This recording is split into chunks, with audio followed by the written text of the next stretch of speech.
Dear students, hope you all have gone through yesterday's video and understood the theme of the poem and explanation of stanza 1. Let's now begin with stanza 2.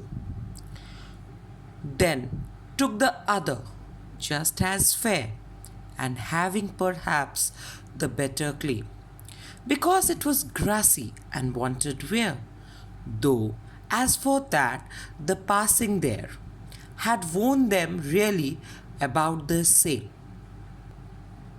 As we have discussed rhyme scheme yesterday, same in this paragraph also. The rhyme scheme is AB, AAB. The word fair, wear and there sounds same, and the word claim and same sounds same. That's why AB, AAB is the rhyming scheme. And the meaning of the words are fair, as good as the other. Claim means better option. Grassy, unused. Wanted wear had not been used. Now let's begin with the explanation. Then took the other just as fair. This line means here that the speaker makes his decision. Since both the paths seems to be similar, he will take the other. The speaker says just as fair, not fairer. Means he is saying they are equally similar in appearance. Both the roads are equally good, so the choice may also be equally good. In the next line, the poet justifies his choice as the path is grassy and not much walked.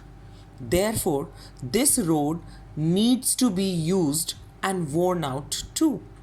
What it means is that on one path, the footprints are there and less grass is there. But on the other road, it is fully covered with grass. So it is demanding the poet to think that this road needs to be used. In the line, though as for that the passing there, the poet is giving a second thought to the speaker's feels that maybe both the roads seems less walked on. As for that, refer to the path less walked on. Right? Here again, the poet is expressing the confusion that is going in his mind to make the final choice. The hesitation in taking a decision as the prospect offered by treading either of the roads seem to be similar.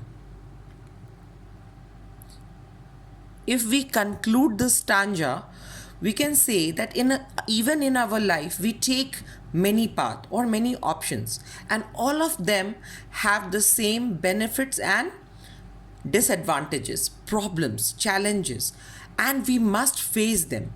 We think that we are choosing a better options, but it is not that way. Whenever you are choosing anything, have you got anything easy in your life? No. You have to be determined. You have to work hard to achieve that goal. Isn't it, my dear students? So the same thing is mentioned in this poem. The third stanza. And both that morning equally lay. In leaves no step had trodden black.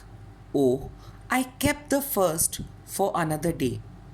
Yet, knowing how way leads on the way, I doubted if I should ever come back. Again, in this paragraph, the rhyme scheme is AB, AA, B. Lay, day, and way are the rhyming words, and black and back is the rhyming word. The meaning of words of the stanza are passing, on walking down, equally lay, lying in the same manner, trodden, walked, way leads on to way. One thing leads on to another. Once again, the speaker says in this stanza that the roads seem equal. but with a difference. The speaker gives us a new information that it is morning and that both the roads seem covered with leaves and that no traveler has walked the way. He comes to this conclusion because the fallen leaves are not crushed by the footsteps and thus not darkened. We already have discussed that it is autumn time and trees shed their leaves, right? So now the footprints, they all are covered with the leaves, and the leaves are not crushed because there are no footprints. That's why both the roads are equal. The morning may also be analyzed as the poet starts from the very beginning and realizes that there is no change with regards to the clarity in the situation. It continued to be as confusing as it was earlier. In the third line, "Oh, I kept the first for another day," the speaker seems to be regretting or feeling sorry for his decision already. The sentence is emphatic as it starts with "oh" and ends with an exclamation. He strongly feels that he would take the other road to know what it had in store, since he already knew what was on the road taken. Metaphorically, in life, we rethink about our choices, but it is not easy to revert back or come back the clock, as time and tide waits for none.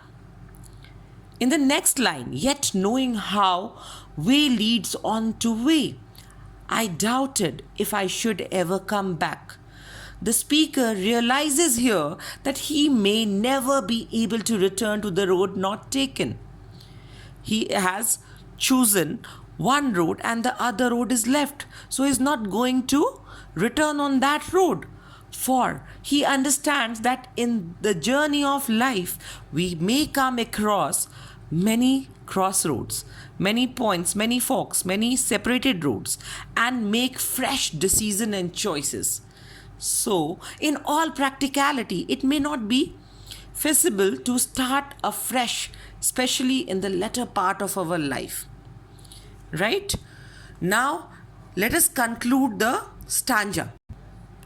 The poet is comparing this stanza with our life, that even in our life, once we choose and opt anything, we cannot come back to change that decision. We must keep on moving ahead with that option and we never get a chance to come back, right? So whatever decision we are taking, we should be wise at taking that decision, wise at making that decision. Hope you have understood para 2 and 3.